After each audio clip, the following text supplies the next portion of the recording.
Ya, sementara itu Asosiasi Pengusaha Indonesia meminta pemerintah tidak memberlakukan kebijakan pajak karbon secara dini. Apindo menilai saat ini banyak harmonisasi peraturan pajak yang menekan dunia usaha. Asosiasi Pengusaha Indonesia menyambut baik kebijakan pajak karbon yang tertuang dalam Undang-Undang Harmonisasi Peraturan Perpajakan yang baru saja disahkan pemerintah. Kebijakan tersebut sebagai upaya Indonesia untuk mewujudkan industri rendah emisi. Meski demikian, anggota Komite Industri Apindo Ahmad Wijaya meminta pemerintah tidak memberlakukan kebijakan tersebut secara dini di saat iklim usaha masih tertekan pandemi COVID-19. Selain itu, saat ini banyak harmonisasi peraturan pajak yang dibuat pemerintah menekan iklim usaha. Karena pajak yang dikenakan akan membuat kos produksi dibebankan kepada konsumen. Hal tersebut diakui akan menekan daya beli masyarakat. Apapun yang mau diimplementasikan, jangan in a short term of pasca pandemik ini kita sudah bebanin terus ke produsen. Padahal pemerintah kan baru mengucurkan PEN untuk supaya pemulihan ekonomi. So the best adalah kalau bisa kita tunda, bukan berarti dihapus, ditunda untuk recalculate ulang bersama. Jadi mungkin sekitar early 2023 lebih bagus daripada tahun depan yang sudah di depan mata kita. Ahmad Wijaya mengimbau pemerintah mengevaluasi ulang kebijakan yang dibuat dan melihat situasi ekonomi sebagai dasar pembuatan kebijakan. Saat ini para pengusaha membutuhkan sejumlah stimulus untuk bisa bangkit, bukan beban pajak yang semakin banyak. Jakarta, Rizka Ayu, Edmond Dantes, Adek Channel.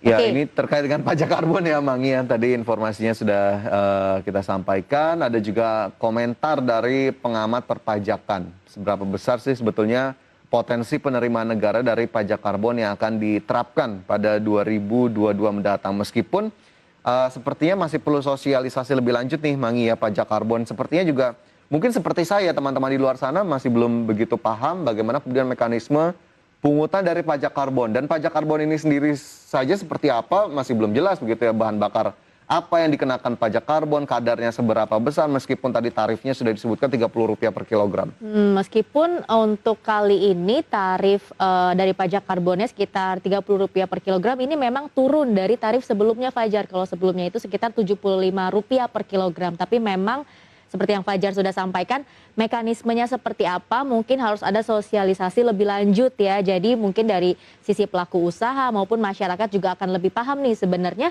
pajak karbon ini tuh seperti apa sih gitu. Meskipun memang nantinya diproyeksikan bisa menjadi sumber pendapatan negara sekaligus bisa mengurangi penggunaan emisi karbon juga nih Fajar untuk iklim yang lebih baik lagi dan juga lingkungan yang lebih baik lagi. Ya, karena memang ini dinyatakan oleh Kementerian Keuangan sesuai dengan NDC atau Nationally Determined Contribution dari Indonesia kepada negara-negara di dunia, bahwa komitmen untuk memajaki karbon ini salah satu langkah untuk menuju green economy begitu ya. Bagaimana kemudian nanti tadi isu-isu climate change bisa teratasi, meskipun kita juga harus lihat apakah kemudian sektor usaha dan bisnis di Indonesia masih cukup besar tergantung pada karbon. Jangan-jangan ketika dipajaki ini justru malah memberatkan begitu. Meskipun tadi saya yakin Rp30 per kilogram sudah dihitung dengan cermat ya, Mang, ya. Ya, makanya mungkin dari Apindo sendiri tadi sempat meminta pemerintah untuk menunda atau jangan terlalu dini lah memberlakukan pajak karbon. Mungkin dari sisi infrastrukturnya bagi perusahaan-perusahaan atau pabrik-pabrik juga belum siap ya kalau nggak menggunakan